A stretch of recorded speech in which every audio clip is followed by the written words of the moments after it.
चलिए, we are going to start the lesson trade to territories, class 8 history. तो सबसे पहले आपने देखा है कि भारत में हमेशा शासन रहा है, पहले मुग़लों का रहा, और मुग़ल्स की लास्ट जो थे हमारे शासक वो थे औरंगज़ेब, जिनकी 1707 में मृत्यु हो गई। उसके बाद यूरोपियन आए। यूरोपियन में भारत में सबसे पहले जो आए वो पुर्तगाली थे, पुर्तगाल के रहने वाले थे, ठीक है ना। तो देखिए, the Portuguese were the first group of European. तो देखिए, Portuguese were the first group, सबसे पहला ग्रुप अगर यूरोपियन में कोई है तो वो पुर्तगीज़ थे, पुर्तगाली। First group European traders, European traders का व्यापारी, ट्रेडर्स कौन होते हैं? व्यापारी होते हैं जो व्यापार के लिए आते हैं। To reach India in search of Indian spices. अच्छा, किसकी खोज में आए थे? They came in search of Indian spices. Bharat के मसाले बहुत दूर दूर तक फेमस थे और मसालों की खोज में ही मोस्टली सभी लोग आए थे। इंडियन स्पाइसेस, सिल्क, टेक्सटाइल, कपड़े, इंडिगो, इंडिगो तब कलरिंग के लिए यूज़ हुआ करता था। एंड सॉल्ट पैटर, सॉल्ट में क्या था? Potassium nitrate used in making gun powder. Potassium nitrate इनका हथियारों के यानी कि बारूद बनाने के काम आता था। आफ्टर द वॉर विथ तुर्क, तुर्की, जो तुर्की थे, the European trader decided to find new sea routes to India.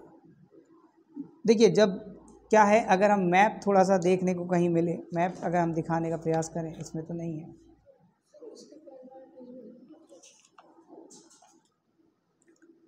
तो देखो ये इंडिया का मैप है, दिस इज़ द मैप। तो जो पुर्तगालीज आए थे वो इस एरिया पे आए थे, ये जो है हमारा साउथ का एरिया, यहाँ पे आए थे, ठीक है। तो इधर पे आने के लिए यहाँ से सी रूट आता है यहाँ से, तो वहाँ पे तुर्की होते हुए आना पड़ता था। तो उनसे युद्ध होने की वजह से नए सी रूट की खोज हुई। तो इस एरिया में पुर्तगाली थे, फ्रेंच थे, इसीलिए जो ब्रिटिशर्स आए थे वो इस तरफ आए थे। ये बंगाल है ना, ऐसे घूमते हुए नीचे, ऐसे वाटर होते हुए नीचे ऐसे घूमते हुए ऐसे ऐसे यहाँ पे आए थे। ये बांग्लादेश देख रहे हो, पहले ये भारत में था, बंगाल हुआ करता था, बंगाल। तो देखिए भाई, after the war with Turk the European trader decided to find new sea routes to India. The Portuguese were followed by the Dutch. उनके पीछे पीछे कौन आए? डच, हॉलैंड में रहने वाले लोग। The English and the French, अंग्रेज और फ्रेंच यानी कि फ्रांसीसी लोग। Their primary aim was to capture the profitable trade of Asia. उनका सबका मेन उद्देश्य क्या था? प्राइमरी एम क्या था उनका? प्राइमरी एम था कैप्चर करना profitable trade of Asia. Asia का जो प्रॉफिटेबल यानी कि बहुत ज़्यादा फ़ायदेमंद जो व्यापार है, इसको अपने कब्जे में कर लेना और फिर खूब सारा पैसा कमाना, मेन उद्देश्य ये था। The Portuguese landed in Calicut. कहाँ पे लैंड हुए थे? कैलिकट, जो कि आज क्या है? कोझिकोड के नाम से जाना जाता है। किसके नाम से? कोझिकोड, साउथ में है, ठीक है। अगर देखने का प्रयास करें, कोझिकोड कहीं इसमें दिखेगा नहीं, पॉलिटिकल मैप नहीं है ये। चलिए आगे देखो। And made their settlements in Goa, Daman and Diu, ठीक है। तो गोवा में पुर्तगाली, देखिए अभी कहा जाता है कि अगर आप गोवा के निवासी हैं, गोवा में पैदा हुए हैं, तो पुर्तगाल में पासपोर्ट, पुर्तगाल आप जा सकते हैं, पुर्तगाल के नागरिक माने जाते हैं, ईजिली आपको वहाँ का नागरिकता मिल सकती है अगर आप गोवा में जन्मे। आज भी ऐसा है। सेटल हुए कहाँ? गोवा में, Daman and Diu. The policy followed by the different European powers to trade with India and exchange their goods with Indian goods. क्या पॉलिसी थी? अलग अलग यूरोपियन पावर्स की इंडिया के साथ व्यापार करने की अलग अलग पॉलिसी थी। वो अपना सामान बदलते थे इंडियन गुड्स के बदले में। For making immense profit is called mercantilism, ठीक है। तो मैरिकेंटलिज्म क्या है? मर्केंटलिज्म का मतलब है इमेंस प्रॉफिट, बहुत ज़्यादा फ़ायदा कमाना। दे एस्टैब्लिश्ड, देखिए सामान के बदले सामान, सामान के बदले सामान, इसको बोलते हैं बार्टर सिस्टम। क्या बोलते हैं? इसको बोलते हैं बार्टर सिस्टम। बार्टर सिस्टम में क्या होता है? बार्टर सिस्टम में सामान के बदले सामान दिया जाता है। आप एक सामान लीजिए, जैसे आपको जूते चाहिए, आप गेहूं दे दो, जूते ले लो। तो ऐसा यूरोपियन लोग करते थे, यूरोपियन लोग सामान के बदले सामान ले जाते थे, इंडियन सामान, और उसकी यूरोप में बहुत ज़्यादा डिमांड होती थी, बहुत महंगा बिकता था, तो बहुत ज़्यादा प्रॉफिट कमाते थे। ठीक है, चलिए अब बात करते हैं इंग्लिश ईस्ट इंडिया कंपनी की। तो अंग्रेज़ों ने जो पहली कंपनी आई थी वो थी ईस्ट इंडिया कंपनी, जो कि व्यापार करती थी, है ना। देखो कैसे the English east India company was a group of 9 companies. तो 9 कंपनियों का ग्रुप था जो कि फॉर्म्ड हुआ था 1600 and ruled by a board of directors. कई सारे लोग होते थे, बोर्ड ऑफ डायरेक्टर्स के नाम से जाने जाते थे। तो जैसे अब आजकल की कंपनियों में बोर्ड ऑफ डायरेक्टर्स होते हैं, किसी एक व्यक्ति का मालिकाना हक नहीं होता, मन मर्जी नहीं चलती, कोई भी बड़ा डिसीजन लेना होगा तो सभी डायरेक्टर्स बैठकर वो डिसीजन लेते थे। तो it was a group of 9 companies. East India company जो थी वो 9 कंपनीज का ग्रुप था, और जो कि फॉर्म हुआ था 1600 में। ठीक है, and ruled by board of directors. It got charter from queen. अच्छा, चार्टर क्या होता है? चार्टर जैसे कि अपने यहाँ कॉन्स्टिट्यूशन है, वहाँ लिखित में जो आदेश होते हैं, जो रूल होते हैं, उनको चार्टर कहते हैं। ठीक है, रूल होते हैं जो कि राइटिंग में होते हैं, और वो चार्टर किसके बाद द्वारा थे? Queen Elizabeth one. वहाँ की जो क्वीन थी उनका नाम क्या था? Elizabeth one. Granting the sole right. East India Company को पूरा अधिकार दे दिया था to trade in the east, east में ट्रेड करने का। कहाँ पे ट्रेड करने का? ईस्ट में ट्रेड करने का। अब अगर ईस्ट की बात करें तो यूरोप से अगर ईस्ट की तरफ आप देखेंगे मैप में, तो ये देखिए, ये है वर्ल्ड का मैप, और ये जो सर्कल में दिख रहा है ये यूरोप है। इसको जूम करके यहाँ पे दिखाया गया है। तो ये this is Poland, Germany, Netherlands, Italy, France. ठीक है, इसके नीचे आपको पुर्तगाल भी दिखेगा। तो मैप में देखने का प्रयास कीजिए, यहाँ पे है ये है पुर्तगाल। इतने छोटे छोटे से देश हैं ये। तो ये जब इधर से होकर आते हैं ऐसे खाड़ी से निकलते हुए, तो इंडिया के लिए इधर से, तो पहले क्या होता था, एक यहाँ पे नहर कैनाल है, सुएज कैनाल, आपने नाम सुना होगा, जो कि इधर कहीं है। ठीक है, इजिप्ट के पास से निकली हुई है। तो जब ये सुएज कैनाल नहीं थी तो रास्ता कुछ यूँ तय करके आना पड़ता था, इधर से ऐसे होते हुए पूरा अफ्रीका का चक्कर लगाते हुए, और यहाँ पर रुकते थे। तो यहाँ पर रुकते थे, इसीलिए इसको Cape Town, Cape of Good Hope कहा जाता है। यहाँ पर ठहराव होता था, और फिर यहाँ से होते हुए ऐसे भारत आते थे। तो भारत के इस तरफ पुर्तगालीज आए थे, फ्रेंच आए थे। भारत के दूसरी तरफ कौन आए थे? ईस्ट इंडिया कंपनी, इंग्लिश आए थे। तो इंग्लैंड इधर पर है, यहाँ की महारानी ने ईस्ट की तरफ, अगर ईस्ट की तरफ देखें तो यहाँ से ईस्ट किस तरफ लगेगा? ये लगेगा ईस्ट, है ना। साउथ ये है ना, वेस्ट ये, नॉर्थ ये। तो पूरा जो है सोल राइट किसको दे दिया था? ईस्ट इंडिया कंपनी को, ईस्ट में व्यापार करने का। So the British traders and merchants reached India and 16, कब आए थे ब्रिटिश ट्रेडर्स, कब पहुँचे? 1606 एंड 1607, यानी कि पुर्तगालीज कब आए थे?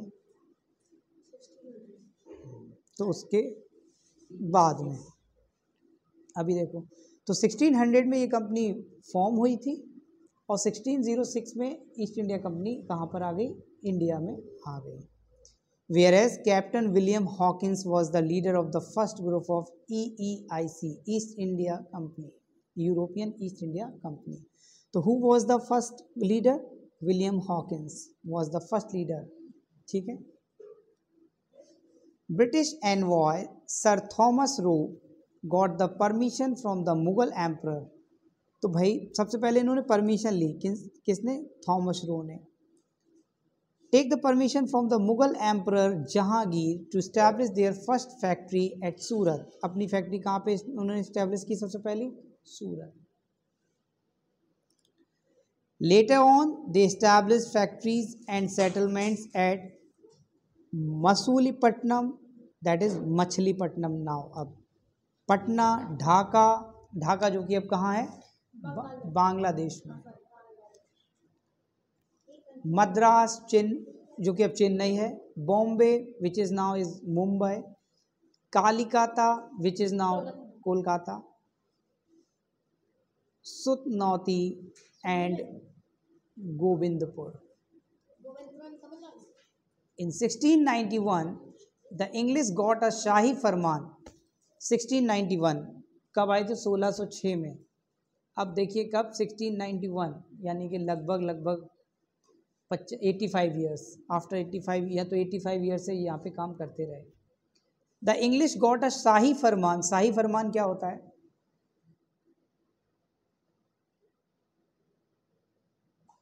शाही फरमान क्या होता है कि जो राजा की तरफ से जारी किया जाता है. राजशाही थी उस समय, यानी कि which is known as monarchy. क्या कहते हैं उसको?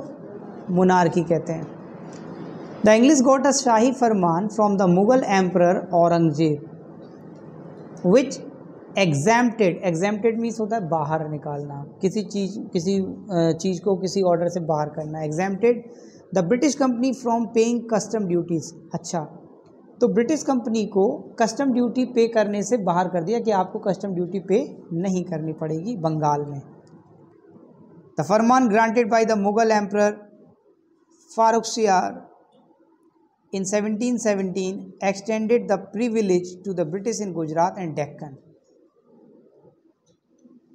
बाद में 1717 में इनको गुजरात और दक्कन के पठार जो हैं वहाँ पर भी इस फरमान को जारी कर दिया गया कि भैया आपको टैक्स नहीं देना पड़ेगा. प्रिविलेज का मतलब होता है सहूलियत देना. अच्छा, ऐसा क्यों करते हैं? ऐसा इसलिए करते हैं कि ताकि व्यापार बढ़ सके, और व्यापार बढ़ने से लोगों को सुविधाएं मिल सकें, लोगों का विकास हो सके. ऐसा सोचकर उन्होंने ये किया था. अब बात करते हैं डच ईस्ट इंडिया कंपनी की. ये तो थी इंग्लिश यानी कि ब्रिटिश की. Now Dutch east India company.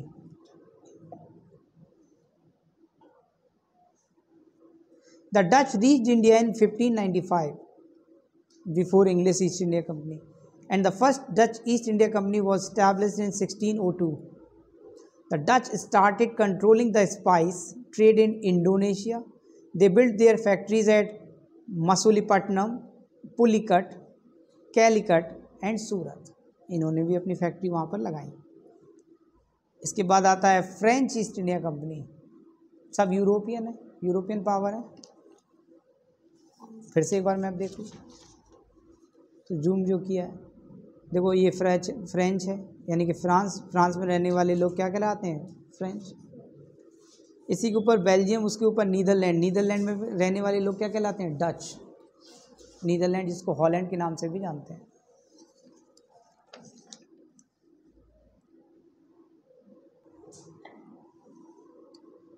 The French East India company was establish in 1664. कब इस्टेब्लिश हुई? तो सबसे पहले कौन सी ईस्ट इंडिया कंपनी इस्टेब्लिश हुई, इंडिया में आई? वो थी Dutch. They set up their factories at Pondicherry, जो कि अब पुडुचेरी के नाम से, Madras which is now is Chennai, and Chandernagore in Bengal. They clashed with the British, क्योंकि ब्रिटिश भी बंगाल में थे इसलिए उनका क्लैशिंग तो होना बनता ही था. During the time of French Governor General Joseph Dupleix, their rivalry with the British became intense. Rivalry का मतलब होता है विद्रोह, विरोध. Intense का मतलब बहुत ज़्यादा हो जाना. The French and the British fought 3 wars to gain control over the trade and territory. 3 युद्ध लड़े. कौन कौन से 3 युद्ध हुए फ्रेंच और ब्रिटिश के बीच में? पहला था फर्स्ट कार्नाटिक वॉर, जो कि अब कर्नाटक है. Second Carnatic war, third Carnatic war. तो फर्स्ट कर्नाटिक वॉर जो कि चला 1744 से लेकर 1748 तक, 4 साल, between British and the French. Second Carnatic war 1748 से लेकर 1754 तक, ये चला 6 साल तक, between the French and the British, where and the French were defeated. तो सेकंड में फ्रेंच हारे. थर्ड 1756 से 1763 तक, between the French and the British, where and the French were defeated. तो फ्रांस 2 बार हारे, फ्रेंच सेनाएं. ठीक है ना. तो French defeated by the British in 1760 at the battle of Wandiwash. The French capital of Pondicherry fell to the British इन 1751। जो उन्होंने यहाँ पे कैपिटल बना के रखी थी पौंडीचेरी, वो अब किसके कंट्रोल में आ गई? It is now in the control of Britishers. Motive of the mercantile trading companies. अब मर्सेंटाइल का मतलब क्या होता है? देखिए आपके बुक में लिखा हुआ है, the word mercantile is used for an enterprise. The word mercantile is used for enterprise that makes money profit। ऐसा व्यापार जो उसे पैसे के उद्देश्य से किया जाए। Through trade buying goods at cheaper rates and selling them at higher rates. यानी कि सामान को सस्ते रेट में खरीदो और उसको बेचना है किस में? उसका सामान बना के बेचना है किस में? महंगे दामों पर, है ना। जैसे रॉ मटेरियल खरीद लीजिए आप यहाँ से, रॉ मटेरियल का सस्ते दामों में ले लीजिए और उसको फिर महंगे दामों में उसका फाइनल प्रोडक्ट बनाकर बेचिए। The European companies and merchants came to India basically for trading. European companies और मर्चेंट्स इंडिया में आए थे सिर्फ और सिर्फ ट्रेडिंग करने के लिए। ग्रेजुअली, धीरे धीरे, they controlled the political powers by controlling the revenues of the state। The European companies and merchants came to India basically for trading। व्यापार के लिए आए थे। धीरे धीरे they control the political powers. धीरे धीरे वो पॉलिटिकल पावर्स पे भी कंट्रोल करने लगे, अपने हिसाब से नियम बनाने लगे, नियमों को अपने हिसाब से बनवाने लगे। कौन राजा बनेगा? राजा तो ठीक है, राजा तो एक ही रहेगा, कौन उसका सेनापति, कैसे बनाना है, क्या करना है, वो सब में हस्तक्षेप करने लगे। यानी कि इंटरनल जो मैटर्स थे उनमें भी अपना दखल देने लगे। कैसे? By controlling the revenues of the state. वो स्टेट को पैसा देते थे और पैसे की दम पर वो अपनी तरह से क्या बनवाते थे? नियम बनवाते थे। जैसे अमेरिकन गवर्नमेंट की अगर बात करें तो ऐसा कई जगह पढ़ने को मिलता है कि वहाँ की जो पॉलिसीज़ होती हैं वो कहीं ना कहीं कंट्रोल करती हैं हथियार बनाने वाली कंपनियाँ, क्योंकि उनके पास बहुत सारा पैसा है। भारत की भी बात कर लें तो कहीं ना कहीं जैसे पढ़ने को मिलता है अंबानी, अडानी। तो एक्चुअली ऐसा है कि गवर्नमेंट की भी मजबूरी होती है भाई, अगर उनकी बात नहीं मानोगे तो इलेक्शन में पैसा वो खर्च करते हैं, काफ़ी सारा बिजनेस उनके दम पर चल रहा है, अर्थव्यवस्था टिकी हुई है, तो उनकी सुननी तो पड़ेगी। तो वो अपने हिसाब से इसी प्रकार से जो यहाँ पर ब्रिटिश ईस्ट इंडिया कंपनी थी वो स्टेट को पैसा देती थी खर्चे मेंटेन करने के लिए, तो अपने हिसाब से नियम भी बनवाती थी। ड्यू टू इंडस्ट्रियलाइजेशन, इंडस्ट्रियलाइजेशन का मतलब होता है औद्योगिकीकरण। पहले उद्योग क्या था? पहले अगर काम की बात करें तो कृषि थी, लेकिन इंडस्ट्रियलाइजेशन यूरोप में आया, फैक्ट्रीज लगी। सब मैनचेस्टर में सबसे पहली फैक्ट्री लगी कपड़ों की। तो European countries need for the markets and colonies arose. तो इंडस्ट्रियलाइजेशन यानी कि उनके यहाँ फैक्ट्री थी, उनके यहाँ सामान बनता था, बहुत सारा सामान बनता था, बहुत सारा। आप बेचें कहाँ? तो बेचने के लिए उन्हें मार्केट चाहिए, तो उनको अपनी कॉलोनीज स्थापित करनी थी। कॉलोनीज का मतलब है दूसरी जगहों पर जाकर अपना इस्टेब्लिश करना था अपने आप को, ताकि वहाँ जाकर वहाँ के मार्केट को कैप्चर कर सकें, वहाँ अपना सामान बेच सकें। Thus, the primary motives of the European trading companies was money and power, while knowledge, data, techniques as secondary motives. पहला मोटिव तो केवल यही था, पैसा कमाना और ताकत कमाना। जैसे जैसे साम्राज्य, उस समय ये माना जाता था जिसका भी साम्राज्य बढ़ेगा, जिसका भी साम्राज्य जितना ज़्यादा होगा उतना उसको पैसा, उतना वो ताकतवर माना जाएगा। Now British policies of expansion. Expansion का मतलब होता है फैलाव, विस्तार करना। तो क्या ब्रिटिश पॉलिसीज थी? The British followed 3 policies for the expansion of their control over India. 3 policies. पहला, the policy of direct conquest. Conquest मतलब विजय प्राप्त करके, हमला करो, विजय प्राप्त करो, पावर में आ जाओ। Policy of subsidiary alliance. Alliance मतलब समझौता कर लो, पार्टनरशिप कर लो, अलायंस बना लो, पावर में आ जाओ। And the doctrine of lapse, कब्जा कर लो। 3, ये तीनों पॉलिसी आपको पता होना चाहिए। पहली पॉलिसी इसको पढ़ते हैं। First policy is saying that the policy of direct conquest through which they directly conquered areas by fighting battles and wars. तो युद्ध लड़के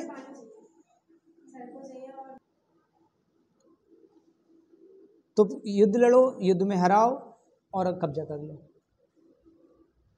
सेकंड क्या है, policy of subsidiary alliance. It was started by governor general lord Wellesley.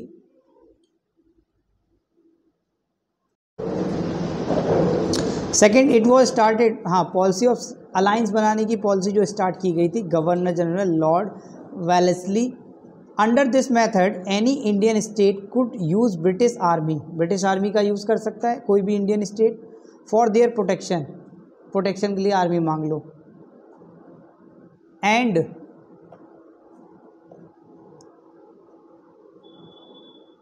Indian ruler had to make payments for this, और Indian ruler को इसके लिए पैसा देना होगा। बन गया alliance. In case of failure of payments, payments अगर फेल होता है, the British official called resident took away part of their territory as penalty.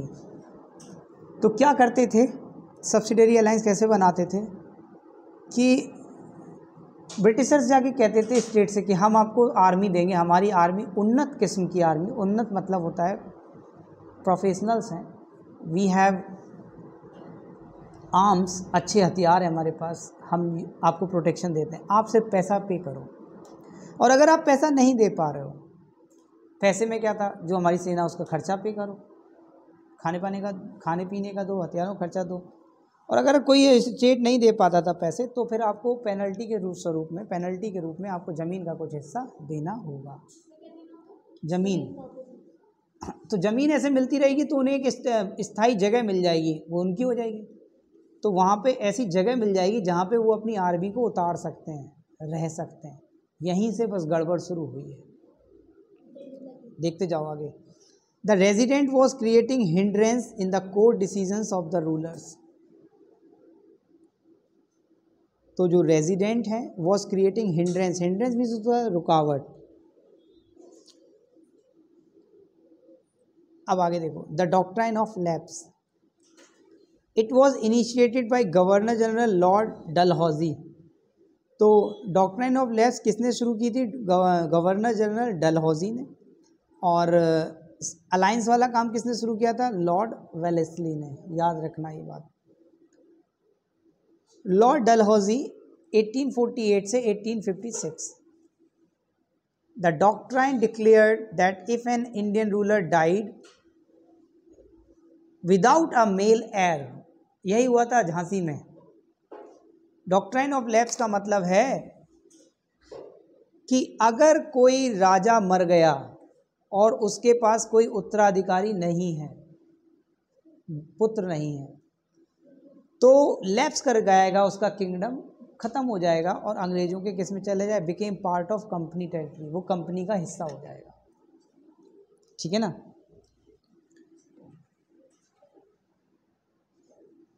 Satara, Sambalpur, Udaipur, Nagpur and Jhansi were annexed by simply applying this doctrine. इस नियम के तहत सतारा, संबलपुर, उदयपुर, नागपुर और झांसी, झांसी में भी कोई एयर उत्तराधिकारी नहीं था रानी लक्ष्मीबाई के, जो दत्तपुत्र था वो दत्तक पुत्र था, गोद लिया हुआ पुत्र था, इसलिए उसको उत्तराधिकारी नहीं माना अंग्रेजों ने और कब्जा कर लिया। जब नहीं हो पाया तो उन्होंने युद्ध लड़ा उस पर, और युद्ध लड़ने के बाद, जीतने के बाद झांसी अपने कब्जे में कर लिया। ठीक है, क्लियर है। तो इस तरह से वो ज़मीन अपने कब्जे में कर रहे थे। ज़मीन जब हो जाएगी तो फिर वो वहाँ पे रह सकते हैं, अपने काम कर सकते हैं, सेना को रोक सकते हैं। Now battle of Plassey, Plassey का युद्ध, जहाँ से पूरी तरह से अंग्रेज यहाँ पर बस गए थे, वो था बैटल ऑफ प्लासी। पूर्णतः 1757 में लड़ा गया ये युद्ध था। Bengal was one of the richest Indian provinces. Bengal भारत के समृद्ध स्टेट्स में से एक था। The clash between the British and the nawab of Bengal Sirajuddaulah begin when British misused their power and furious Nawab attacked the English factory at Qasim Bazar, captured the company officials and blockaded English ships. तो युद्ध कब शुरू हुआ? जब बंगाल के नवाब का नाम था सिराजुद्दौला। नवाब मतलब देखिए ये सब थे मुग़ल शासक के अंडर, तो नवाब रख दिए जाते हैं। जैसे आपके अभी मान के चलो डीएम साहब हैं, ज़िले को देखते हैं कि नहीं देखते हैं, ऐसे वहाँ नवाब वो देखते थे, पूरा एरिया देखते थे। हाँ, मंत्री कह लो। तो clash between the British and the nawab of Bengal Sirajuddaulah begin when British misuse their power. जब ब्रिटिश अपनी पावर का मिसयूज करने लगे। एंड फ्यूरियस नवाब, तो डर कर नवाब ने अटैक कर दिया इंग्लिश फैक्ट्री कासिम बाजार पर, और कंपनी के जो ऑफिशियल्स थे उनको पकड़ लिया। एंड ब्लॉकेड इंग्लिश शिप्स, और अंग्रेज़ों के जो शिप थे वो रोक दिए। He then captured fort William Calcutta also. तो भाई देखो अब युद्ध शुरू होता है जब इन्होंने ऐसा किया। The British sent forces under the command of Robert Clive. किसके अंडर में भेजा? रॉबर्ट क्लाइव के अंडर में। From Madras for a major war, एक बड़े युद्ध के लिए ब्रिटिश ने अपनी सेना को भेजा रॉबर्ट क्लाइव के under. First open war between the British and the nawab of Bengal took place at Plassey in 1757। तो कब हुआ प्लासी का युद्ध? 1757। Where in nawab Sirajuddaulah was killed, जहाँ पर नवाब सिराजुद्दौला मारा गया। मीर जाफ़र को नया नवाब बनाया गया। बट द पपेट, पपेट होता है कठपुतली। क्या होता है? कठपुतली, यानी कि जो सिर्फ नाम का व्यक्ति, नाम का नवाब हो, नाम का शासक हो, बाकी कंट्रोल कौन करेगा? भाई अंग्रेज़ों ने बिठाया, मीर जाफ़र से कहा आप नवाब बनो, लेकिन चलेगी किसकी? अंग्रेज़ों, क्योंकि अंग्रेज़ों ने बिठाया है। तो पपेट होता है कठपुतली, समझ गए ना। Nawab could not meet the never ending demands of the company's officers. Nawab कभी ना ख़त्म होने वाली डिमांड जो कंपनी की थी उनको कभी पूरा नहीं कर पाया। He was replaced by Mir Qasim, तो उसको बदल दिया गया किससे? मीर कासिम से। सिराजुद्दौला मारा गया, उसके बाद कौन आया? मीर जाफ़र। जब मीर जाफ़र कंपनी की मांगें पूरी नहीं कर पाया तो कंपनी ने उसको हटाकर मीर कासिम को बिठा दिया। Who refused to act as puppet ruler, जिसने मना कर दिया कि हम एक कठपुतली की तरह शासन नहीं करेंगे, हमको पावर चाहिए, हम अपने मन का करेंगे। ही ट्रेंड हिज आर्मी, उसने अपनी आर्मी को ट्रेंड किया। And abolished custom duties and improved the administration, अपने एडमिनिस्ट्रेशन यानी कि अपने शासन को ज़्यादा इम्प्रूव किया, ज़्यादा बढ़ाया। But the British did not like his attitude, लेकिन ब्रिटिश को उसका नज़रिया, उसका काम करने का तरीका पसंद नहीं आया। Mir Qasim along with Shah Alam, the Mughal emperor and nawab of Awadh, ये सब लोग Shujauddaulah together attack EEIC in the battle of Buxar, दूसरा युद्ध battle of Buxar in 1764। EEIC won and got diwani. Diwani का मतलब है, दीवानी राइट्स मिल गए। अब दीवानी का मतलब है कि अब ब्रिटिश बंगाल में टैक्स वसूल सकते हैं, खेती में जो मिलने वाला टैक्स है वो वसूल सकते हैं। तो राइट मिल गए इनको कलेक्ट रेवेन्यू। कब से मिले? बैटल ऑफ बक्सर से। कब हुआ बैटल ऑफ बक्सर? 1764 में। समझ में आ रहा है? तो रेवेन्यू का राइट मिल गया बंगाल, बिहार और उड़ीसा से रेवेन्यू वसूल करने का। The district of Kota and Allahabad Prayagraj were taken away from the nawab of Awadh, Awadh के नवाब से प्रयागराज, कोटा और उड़ीसा की जो जगह थी वो वापस ले ली गई। While the Mughal emperor became a pensioner under the British, और मुगल एम्परर को अब शासक नहीं रखा गया, अब आप सिर्फ नाम के हैं, आपको पेंशन मिलेगी, पैसा मिलेगा। किसकी तरफ से? अंग्रेजों की तरफ से। काम सारा कौन करेगा? अंग्रेज। ठीक है, यानी कि कब्जा हो गया। Important factors that help the expansion of the British, वो कौन से फैक्टर्स थे इंपॉर्टेंट फैक्टर जिसने हेल्प किया ब्रिटिश को इतना ज़्यादा बढ़ाने में? पहला, no strong central government after the death of Aurangzeb, Aurangzeb के बाद कोई भी सेंट्रल गवर्नमेंट यानी कि राजा इतना अच्छा पावरफुल नहीं था। Most of the independent state were busy in their own interest. जो भी इंडिपेंडेंट यानी कि स्वतंत्र स्टेट थे वो अपने अपने कामों में व्यस्त थे, उन्हें परवाह नहीं थी कि कहाँ आ रहे हैं अंग्रेज, आ रहे हैं, आने दो, हमारे घर थोड़ी ना आ रहे, ये सोचते रहे सब। जब हमारे यहाँ आएंगे तब देखेंगे, तब तक हो गई देर। Lack of unity among the Indian states, दूसरा यूनिटी यानी कि एकता की कमी। बोले अच्छा पड़ोस में हो रहा है हमला, हो जान दो, वो राजा ज़्यादा रंगबाज था, ठीक रहा, उसको कुटने दो। तो जब एकता नहीं है तो कोई भी आपको तोड़ सकता है। Next, effective use of divide and rule policy bye the British. और ब्रिटिश ने बहुत अच्छे से इस पॉलिसी को यूज़ किया, बांटो और राज करो, divide and rule. British Naval supremacy, साथ ही साथ ब्रिटिश की जो नेवी थी वो बहुत अच्छी थी। नवल का मतलब नेवी, ठीक है। Financial stability of the EEIC, और साथ ही साथ उनके पास पैसा बहुत था, कई समय तक वो युद्ध लड़ सकते थे। यहाँ युद्ध लड़ने से कुछ आप काम नहीं कर पाओगे, पैसा कहाँ से आएगा।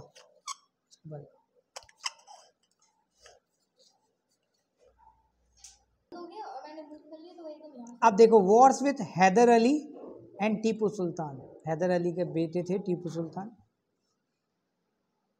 Mysore became strong under the leadership of Hyder Ali. Mysore बहुत बलशाली हो गया था, ताकतवर हो गया था, किसकी लीडरशिप में, हैदर अली की। And his son Tipu Sultan. Mysore control the profitable trade of the Malabar coast. Malabar coast का जो देखो ये है मालाबार कोस्ट। अगर भारत को देखें, भारत का मैप देखें तो देखो ये है मालाबार कोस्ट, ये एरिया मालाबार कोस्ट है, जो कि देखो आप नीचे कहाँ लग रहा है, नीलगिरी हिल्स हैं। ये आपका केरल स्टार्ट हो जाता है, कर्नाटक को लगता है, ठीक है। तो मालाबार कोस्ट का जो एरिया है, यहाँ से व्यापार चूँकि जिससे पाएंगे, तो ये किसके कंट्रोल में था, profitable trade of the Malabar coast Tipu Sultan में मैसूर के कंट्रोल में था। Where the company purchase pepper and cardamom in 1785। Tipu Sultan stop the export of sandalwood, pepper, चंदन की लकड़ी, अभी आप देखे होंगे पिक्चर, झुकेगा नहीं, pepper and cardamom through the ports of his kingdom and permitting the local merchant from trading with the company. तो उसने क्या, टीपू सुल्तान ने क्या किया, सारा एक्सपोर्ट जो है सैंडलवुड का, पेपर का, कार्डमम का, वो रोक दिया इन पोर्ट से, और लोकल मर्चेंट्स को ये आदेश दिया, अधिकार दिया कि आप कंपनी के साथ ट्रेड कीजिए, पैसे लीजिए, कंपनी नहीं करेगी खुद से। He started to modernising his army with the help of the French. और फ्रांसीसियों की मदद से अपनी आर्मी को आधुनिक किया, नए नए हथियार, यूरोपियन पावर जो यूज़ करते हैं वो हथियार यूज़ करने के लिए मंगवाए, ताकि अगर लड़ने की बारी आए तो हम लड़ सकें। The British were furious and fought 4 wars with Mysore. British डर गए इस बात से कि भाई कहीं ना कहीं ताकतवर हो गए और जीत गए तो देखा देखी दूसरे राजा भी ऐसा करने ना लगे, तो इस प्रकार तो हमारा शासन ही खत्म हो जाएगा। तो मैसूर के साथ 4 युद्ध लड़े, 67 to 69 अंग्रेज हारे, 80 to 84 अंग्रेज फिर हारे, 90 to 92 फिर हारे, and 1799 in the last war company defeated Tipu sultan and killed him. आखिर में टीपू सुल्तान को हराया और उसको मार दिया। टीपू सुल्तान की जो तलवार है आज भी अंग्रेजों के म्यूजियम में रखी हुई है। Mysore was placed under the former ruling dynasty of the Wodeyars and a subsidiary alliance was imposed on the state. यहाँ भी क्या लागू कर दिया गया, सब्सिडरी अलायंस।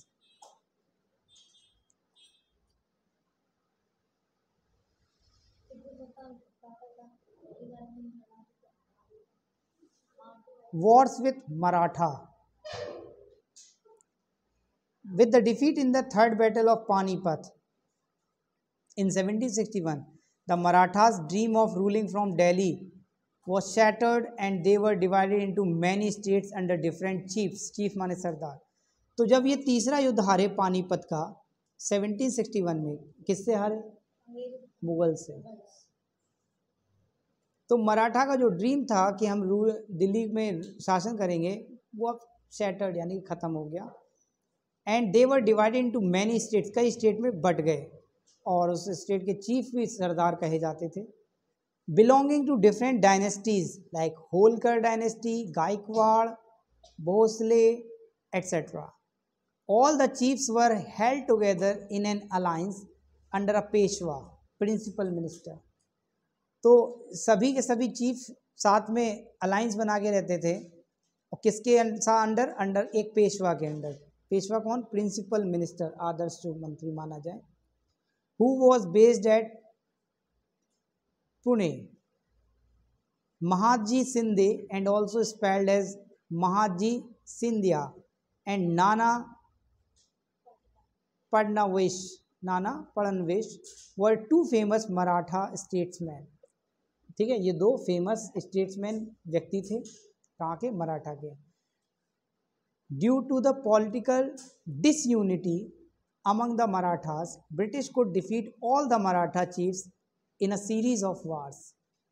सभी लगातार युद्ध लड़े और सभी को हरा दिया, क्योंकि उनमें एकता नहीं थी। The British crushed Maratha power. The Peshwa was removed and sent to Bithur near Kanpur with a pension. कहाँ भेज दिया गया? Kanpur. The company set up new administration. नए एडमिनिस्ट्रेशन इन्होंने लगाए। Civil services, army and police. Lord Cornwallis establish the Indian Civil Services. किसने की थी? कॉर्नवालिस। इंडियन सिविल सर्विसेज, जिसके तहत आज भी चलता है, डीएम और एसपी जो चुने जाते हैं, इंडियन सिविल सर्विसेज इन्होंने बनाई थी। क्यों बनाई थी? अभी हर जगह तो नहीं जा सकते शासन करने, तो इंडियन सिविल सर्विसेज के थ्रू वहाँ पे जिलों को चलाने के लिए। अब चूंकि कैप्चर कर लिया, बड़ा एरिया अब इनके अंडर आ गया, तो कैसे कंट्रोल करें? तो अपने लोग बिठाते थे यहाँ। तो इंडियन सिविल सर्विसेज, नाम जरूर इंडियन सिविल सर्विसेज था, लेकिन मोस्टली हमेशा सब कौन चुन के आते थे? वो चुनकर आते थे ब्रिटिशर्स। बाद में इन्हें एजुकेशन सिस्टम में भी बदलाव किया, जो हम आजकल भी पढ़ते हैं। आज आपको जो होमवर्क दिया जाता है, वो एक्चुअली जो पढ़ाई आप कर रहे हो, वो क्लर्क बनाने के लिए पढ़ाई की, जो अंग्रेज़ों ने शुरू की थी। अंग्रेज़ों ने अपना हम लोगों की जो एजुकेशन सिस्टम है उसमें बदलाव किया। इनको बाबू चाहिए थे ऑफिस में लिखा पढ़ी करने के लिए। ये जो होमवर्क दिया जाता है ना स्कूल्स में, ये आपको लिखा पढ़ी, वही पुराना सिस्टम चल रहा है धड़ल्ले से, बदला कुछ नहीं गया। बदला सिर्फ एक चीज़ गई है कि हर साल आप सिलेबस नया खरीदिए, ताकि स्कूल्स की जेब में 20 से 30 लाख रुपए जुलाई में पहुंच सकें कमीशन के फॉर्म में। आपकी जो किताब 500 रुपये की आती है, उसकी कीमत सिर्फ 100 रुपये होती है। 400 रुपये में 70% कमीशन होता है स्कूल का, यानी कि 500 किताब लाए, 7 पन्ना 35, 350 रुपये स्कूल का कमीशन है। तो ये खेल चल रहा है, 20 से 30 लाख रुपए ये लोग जुलाई में कमा लेते हैं। ये खेल चल रहा है स्कूल्स का, कोई रोकने वाला नहीं है। पता सबको है, रोकने वाला कोई नहीं है। तो एजुकेशन सिस्टम तबाह तो किया ही जा रहा है। सिर्फ कमाने के लिए स्कूल खुले हैं। पढ़ाई की बात कर दो तो 3-3, 4-4 हज़ार में मास्टर लगे हैं। कभी प्राइवेट स्कूल में चले जाओ, फीस जमा करने जाते हो, आप उनसे पूछिए, पेरेंट्स से कहिए कि हमारे बच्चों को जो पढ़ा है ज़रा उनकी डिग्री दिखा दीजिए। मैं टीचर ने कितना पढ़ा है वो भी तो हम देख लें, हमारे बच्चों को कौन पढ़ा रहा है? हम जो इतनी भर भर के फीस दे रहे हैं, कौन पढ़ा रहा है उन्हें? पेरेंट्स को जाना चाहिए, बात चेक करनी चाहिए, भाई डिग्री दिखाओ, कौन पढ़ा रहा है मेरे टीचर को, मेरे बच्चे को, क्या वो कैपेबल है? अगर कैपेबल नहीं है तो आप फीस किस चीज़ की ले रहे हो? बिल्डिंग की? तो फिर मैरिज हॉल में जाओ, ज़्यादा अच्छे बने हैं, एसी में बैठो अच्छे से।